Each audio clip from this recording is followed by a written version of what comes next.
धन्यवाद अध्यक्ष जी, आपने इस मुद्दे पर मुझे बात रखने को कहा और मैं दिल्ली सरकार का भी आभार व्यक्त करती हूं, दिल्ली और देश के लोगों की ओर से, कि आज ऐसे समय पर जब सबसे ज्यादा इस सदन की जरूरत महसूस की जा रही थी, ऐसे समय में दिल्ली सरकार ने सदन बुलाने का फैसला किया।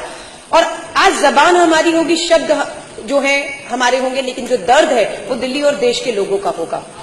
अध्यक्ष जी, 25 जून 1975 को देश में पहली बार इमरजेंसी लगी थी। मैं उस समय पैदा भी नहीं हुई थी, लेकिन मुझे यकीन है कि आप उस समय राजनीति में सक्रिय थे। आपने उस तरह की इमरजेंसी जब पूरे देश में लगी थी, वो एक राजनीतिक अराजकता का माहौल था। लेकिन ऊपर जरा बातचीत कैसे हो रही है? 25 जून 1975 को जब देश में इमरजेंसी लगी थी, मैं पैदा भी नहीं हुई थी, लेकिन आपने उस इमरजेंसी को अपने आंखों से देखा, महसूस किया होगा।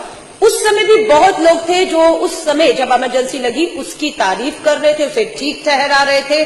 और बहुत से लोगों जो ठीक ठहरा रहे थे, मुझे लग रहा है आज उसी तरह बहुत से हमारे खिलाड़ी हैं, बहुत से हमारे राजनेता हैं। मुझे लगता है कहीं ना कहीं दबाव या बंदूक रख के उनसे ये हालात जो देख रहे हैं उसे नजरअंदाज करते हुए सरकार के इस कदम की जो तारीफ करवाई जा रही है। यही उस समय पहले भी हुआ था।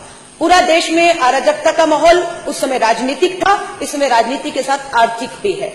अध्यक्ष जी, मैं और मनीष सिसोदिया जी शनिवार को चांदनी चौक बाजार में, खारी बावली में, कश्मीरी गेट में एक छोटे से छोटे व्यापारी को मिले। हमने वहां देखा बाजार पूरी तरीके से अध्यक्ष जी बंद पड़े हुए हैं। व्यापारियों ने बताया जो छोटा व्यापारी भी चांदनी चौक जैसी जगह पर 10-12 हजार रुपए कमा लेता था, उसकी सेल 400-500 पर आकर रुक गई है। उसके पास घर में जाकर बच्चों को खिलाने के लिए पैसे तक, रोटी तक के नहीं है। लंबी लंबी लाइनें लगी हुई हैं। अध्यक्ष जी, मैं एक चीज के ऊपर ध्यान दिलवाना चाहती हूँ, 2-3 चीजें हैं। नरेंद्र मोदी जी देश के प्रधानमंत्री ने 8 तारीख की रात को 8:17 के ऊपर सारे टीवी चैनल पे लाइव आए और हमें लगा कि पता नहीं क्या हो गया। पहला शब्द था काले धन से लड़ना चाहते। पूरे देश में खुशी थी, मुझे भी वो शब्द सुनकर बहुत खुशी महसूस हुई कि प्रधानमंत्री 2.5 साल बाद शायद अपना कमिटमेंट पूरा करने जा रहे हैं और ये बिल्कुल देश काले धन से लड़ना चाहता है। लेकिन जैसे जैसे उन्होंने अपनी बात को आगे बढ़ाया तो हमारे पांव के नीचे से जमीन हट गई, क्योंकि हम जमीन के लोग हैं और हमें मालूम था कि ये जो फरमान जारी किया जा रहा है उसके बाद देश और दिल्ली के अंदर हालात क्या होने वाले हैं। अध्यक्ष जी, सबसे बड़ा मजाक उन्होंने तब किया जब 8 तारीख की रात को वो तुगलकी फरमान जारी करते कि 500 और 100 के नोटों पर पाबंदी लगा देते हैं और 9 तारीख की सुबह हवाई जहाज लेकर जापान रवाना हो जाते हैं विदेशी दौरे पर। और वहां जाकर जो भारतीय कम्युनिटी उसमें बहुत ठाके लगाकर, तालियां बजा बजा कर जिक्र करते हैं उस बूढ़ी मां का जो कहीं वृद्धाश्रम में पड़ी हुई है।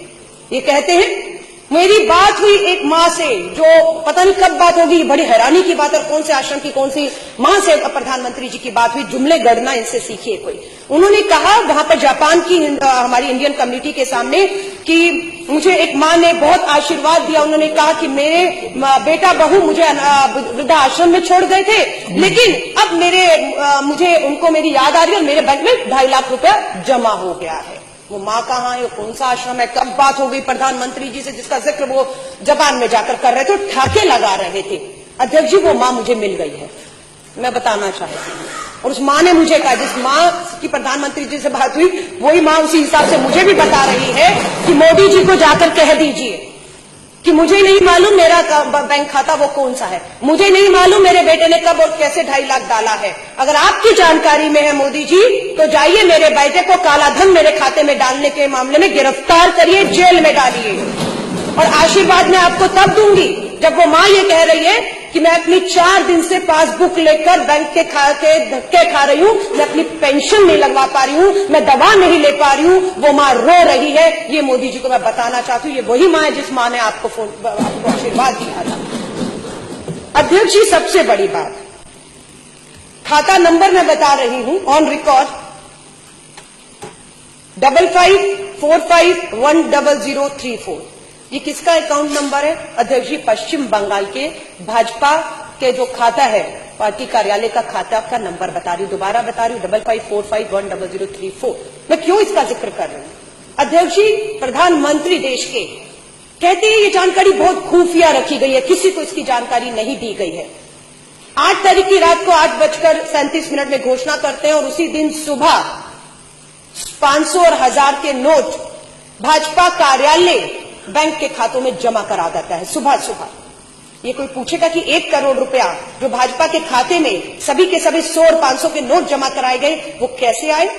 और ये एक ही उदाहरण नहीं, ऐसे बहुत से उदाहरण है अध्यक्ष जी जो मैं आपको गिना सकती हूँ। और मुझे लगता है बिल्कुल जो जांच की मांग की जा रही है, भाजपा के एक एक कार्यालय खातों की जांच होना बेहद जरूरी हो चुका है। ये कहना कि ये जानकारी किसी को नहीं थी, ये बिल्कुल झूठ है। इसके एक और अब मैं आपको सबूत दे देती हूँ।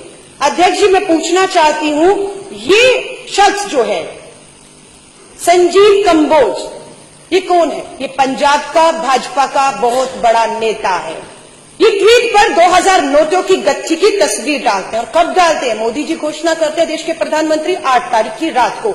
और संजीव कंबोज जो भाजपा के बहुत बड़े नेता है पंजाब से, वो ये खबर डालते हैं 10:53 सुबह 6 तारीख को, 6 नवंबर को, जब देश को नहीं पता था कि 2000 का नया नोट आने वाला, उसकी शक्ल क्या होगी। उसको आरबीआई जो है मोदी जी की, प्रधानमंत्री की घोषणा के बाद जो है उस नोट को दिखाती है पूरे देश में कि वो नोट कैसा होगा। लेकिन भाजपा के इस नेता के पास इसकी जानकारी, इसकी तस्वीरें, ये नोट कैसे थी, ये तो देश जानना चाहेगा, कैसे इनको खबर थी इसकी। लेकिन इसका जवाब भाजपा का कोई नेता देने को तैयार नहीं है। उल्टा राष्ट्रवाद और देशभक्ति के नाम पर जिस तरह से निर्दोषों को मैं कहूंगी, क्योंकि चीफ जस्टिस ऑफ इंडिया के भी पूर्व चीफ जस्टिस ने भी कहा है कि जिनको फेक इनकाउंटर में मारा गया है उनका दोष कभी साबित ही नहीं हुआ, वो अभी अंडर ट्रायल थे। तो देशभक्ति के नाम पर, राष्ट्रवाद के नाम पर, आतंकवाद के नाम पर जिस तरह से निर्दोषों को फेक इनकाउंटर का शिकार बनाया जा रहा है, ठीक उसी तरह देशभक्ति राष्ट्रवाद के नाम पर, काले धन के नाम पर निर्दोषों को, 125 करोड़ की गरीब मजदूर आम आदमी किसानों को लाकर इन्होंने जो है वो सड़क पे खड़ा कर दिया। शर्म आती है हमें, उस मां के आंसू नहीं दिखते। और सबसे बड़ी तो मैं निंदा करना चाहूंगी, शर्म आती है। कल तक जब कांग्रेस के नेता राहुल गांधी लाइनों में खड़े थे तो मोदी जी भाषण देकर ठाके लगा रहे थे कि मां का काला धन जमा करने के लिए एक बेटा लाइन में खड़ा है। और आज मैं कहूंगी, क्या देश के प्रधानमंत्री जी, आपकी भी माता जी को आज आपने 90 साल की उम्र में लाइन में खड़ा करने को एक फोटो कहूंगी, एक अपॉर्चुनिटी की तौर पे आपने देखा, 90 साल की मां को लाइन में खड़ा कर दिया है। बहुत से देखे हैं, मैंने 4000 रुपया लाइन में खड़ा होकर निकाला और सबसे पहले 4000 में से 2000 लेकर मैं अपने 80 साल के करीब, मेरे पिताजी की उम्र होने वाली है, 75 साल के ऊपर मेरी मां है, सबसे पहले अगर 4000 निकाला तो 2000 अपनी मां को देकर आई कि मां जरूरत हो तो रख लो, मुझे पता है आप लाइनों में नहीं लग पाओगी, आपको शुगर की बीमारी है। देश के प्रधानमंत्री 4000 बदलने के लिए अपनी माता जी को खड़े करते हैं। बहुत सी माताओं की पेंशनें नहीं मिल पा रही हैं, वो रो रही हैं। अध्यक्ष जी, और मैं आपको बताती हूं, इसके अलावा बाबा रामदेव जी ने भाषण दिए थे, नरेंद्र मोदी जी का चुनावों में समर्थन किया था, काला धन आएगा और 15 लाख आएगा सबके खाते में। हम इसी देश का इंतजार कर रहे थे। जब मोदी जी घोषणा करने लग गए, मुझे लगा शायद काला धन वापस आ गया और सबके खातों में अब 15 लाख आने वाला है। लेकिन अध्यक्ष जी, होता क्या है, अभी एक अलवर की वीडियो जो है वो क्लिपिंग चल रही है किसी न्यूज चैनल की, उसमें बाबा रामदेव, अलवर राजस्थान का कोई उपचुनाव होना है, उसके उम्मीदवार है, चांदनाथ प्रत्याशी है, उनके प्रचार में गए तो उनको भूल गए कि मेरे सामने माइक और कैमरे लगे हुए हैं। जो भाजपा के प्रत्याशी चांदनाथ हैं, वो बाबा रामदेव जी के कान में कहते हैं, अरे बड़ी मुसीबत आ गई, मेरा भी पैसा पकड़ा गया। ये उनके शब्द हैं। किसी ने कहीं से पैसे लाने में बड़ी दिक्कत हो रही है, हमारे पकड़े भी गए। अब बाबा रामदेव जी क्या कहते हैं, उनका हाथ पकड़ते, उन्हें चुप कराते, ये बात यहां बंद करो, बावले हो गए हो, यहां मत करो, फंस जाओगे। ये क्या सच्चाई है? क्लिपिंग चल रहा है लेकिन मीडिया नहीं दिखा रहा उसको। उसके ऊपर बाबा जी से नहीं पूछा जा रहा किसका कौन सा पैसा पकड़ा गया। ये वही बाबा रामदेव है जो आज पतंजलि में अंदर जो करोड़ों रुपया, मैं कह रही हूं, आप सरहद पे खड़े जवान का बाबा रामदेव हवाला दे रहे देशभक्ति के नाम पर। बाबा रामदेव जी, आपका हम लोग आपको तब हम मानेंगे जब आप पतंजलि के दरवाजे खोल देंगे और आटा और नमक और चीनी और भूखे जो लोग आज हैं उनके घर तक आपका पतंजलि का सामान पहुंच जाए। पर आपके यहाँ पर भी काले धन को सफेद करने का काम चल रहा है। दूसरा, भाजपा के ही बहुत बड़े नेता, बहुत नाम फेमस हुआ, सुषमा स्वराज जी वहां से चुनाव जब लड़ी थी, बिल्लारी ब्रदर्स करके माइन माफिया हैं, सीबीआई में उनके केस चल रहे हैं। 16 तारीख को उनकी बेटी की शादी है। ये हिंदुस्तान टाइम्स की न्यूज़पेपर में इसका खुलासा है कि 500 करोड़ रुपया बिल्लारी ब्रदर, रेड्डी ब्रदर, भाजपा के लीडर जो है नेता, 500 करोड़ रुपया अपनी बेटी की शादी पे खर्च करना चाह रहे हैं। क्या इसकी कोई जांच करेगा कि ये 500 करोड़ रुपया जो शादी पर उड़ाया जाएगा ऐसे माहौल में, वो कहां से आया? वो कैश है, बैंकों से आया, कैश है तो कब और कौन से बैंकों में ये बदला गया? अध्यक्ष जी, इसकी कोई जानकारी अगर आप मांगेंगे तो आपको देशद्रोही कहा जाएगा। अध्यक्ष जी, अभी एक और हिंदुस्तान टाइम पंजाब की खबर आई है कि पंजाब में 2 लोगों को 2000 के जाली नोटों के साथ पकड़ भी लिया गया। मैं चांदनी चौक से आती हूं, हमारे यहां पर बहुत प्रचलन है, सुनने में आता है कि हवाला कारोबार होता है, और आज तक और बहुत से चैनलों ने स्टिंग ऑपरेशन भी की। किस तरह से रातों रात काला पैसा जो है वो सोनहारों की दुकान पर पहुंचा, सुनहारों ने कैसे जो काला धन स्वीकार करते हुए किस तरीके से काला धन लेकर सोना बेचा है, इसका खुलासा हुआ। अध्यक्ष जी, हवाला के थ्रू कैसे पैसा हो रहा है, जाली नोट आ चुके हैं, बिल्कुल इसकी चिंता जो है वो इनको नहीं हो रही है। अगर आप प्रश्न करेंगे तो आपको देशद्रोही कहा जाएगा, आपको जो है। और मैं अध्यक्ष जी कहूंगी, नितिन जी प्लीज, ये अखबार की सच्चाइयां हैं। दिल्ली के 80% एटीएम खाली पड़े हुए हैं, क्योंकि 100 का आपने 500,000 बंद कर दिया, उसके बाद एक ही नोट बचता एटीएम में जो फिट होता था वो 100 का होता था। और 100 की जो हकीकत है इस देश में, ये मैं नहीं कह रही, ये आंकड़े हैं, ये मेरे हाथ में इंडिया टुडे का न्यूज़पेपर है। इंडिया टुडे का न्यूज़पेपर ये बता रहा है कि देश में तो कुल करेंसी का जो 500 के नोट थे उसका 47% जो है वो हिस्सा था, और जो 1000 के नोट थे उसका लगभग 37%। आप मानिए लगभग 80% जो करेंसी थी वो 500 और 1000 के नोट की थी। 80-85 बाकी जितना भी रह गया, कुछ प्रतिशत 100 के नोट से ये देश ये सोच रहे हैं कुछ यूं चल जाएगा। ये हकीकत है। पहले प्रधानमंत्री जी ने कहा मुझे 2 हफ्ते दे दीजिए, जापान में ठाके मार के हंसे, यहां पर आकर रोना शुरू कर दिया, और अब 50 दिन मांग रहे हैं। और अर्थशास्त्री कह रहे हैं कि 6 महीने तक ये व्यवस्था जो है वो सुधरने वाली नहीं है। अराजकता का माहौल सब जगह है।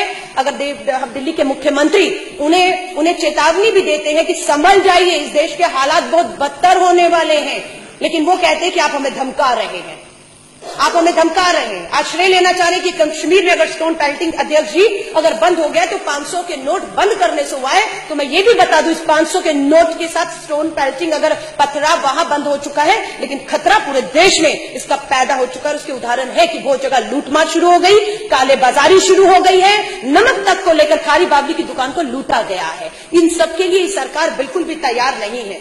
25,000 रुपए में कैसी होगी बेटी की शादी? इनका दर्द सुनने वाला कोई है? कौन नहीं चाहता?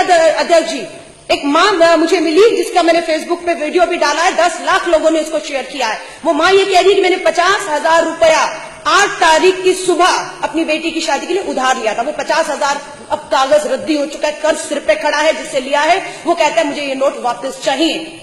मैंने जब दिए थे तब ये चलते थे, अब मैं जो लूंगा वो बोलूंगा जो आज चलते हैं। वो मां आज सड़कों पर खड़ी है, रो रही है कि बेटी की बारात रास्ते से वापस लौट रही है। इसी तरह बहुत उदाहरण है। All is not well at Azadpur Mandi, फल फूल सब्जियां सड़ रही हैं, करोड़ों का नुकसान इस देश की अर्थव्यवस्था को लग रहा है। लोग बेरोजगार हो रहे हैं, जिनके पास 100 लोग काम करने वाले थे, सैलरी ना देने की वजह से उनको पता है कि 6 महीने तक अर्थव्यवस्था नहीं सुधरेगी, उन्होंने उसको नौकरियों से बेदखल करके बेरोजगारी भी एक बड़ा कारण बनना पड़ा। नोट बदलने में नाकाम युवती ने फांसी लगा दी। इतनी निराशा, हताशा आज आ चुकी है कि ये हाल हो चुका है। अलका जी कंक्लूड करें प्लीज, कंक्लूड करिए। यही कहूंगी, इसकी इतनी गंभीरता को विपक्ष हल्के में मत ले। मैं आपसे कहूंगी, हालात, हम जमीन से जुड़े हुए नेता, हमारे नेता आजादपुर मंडी से लेकर मनीष सिसोदिया जी पूरा चांदनी चौक घूमे, जमीन की हकीकत को जानते हैं। जिस जमीन की हकीकत से देश के प्रधानमंत्री कोसों दूर हैं, अगर वो जमीन की हकीकत से वाकिफ होते तो पश्चिम बंगाल, बिहार, दिल्ली में उनका ये हाल नहीं होता। आज भी मैं कहूंगी समय है, संभल जाए अध्यक्ष जी। जय हिंद, जय।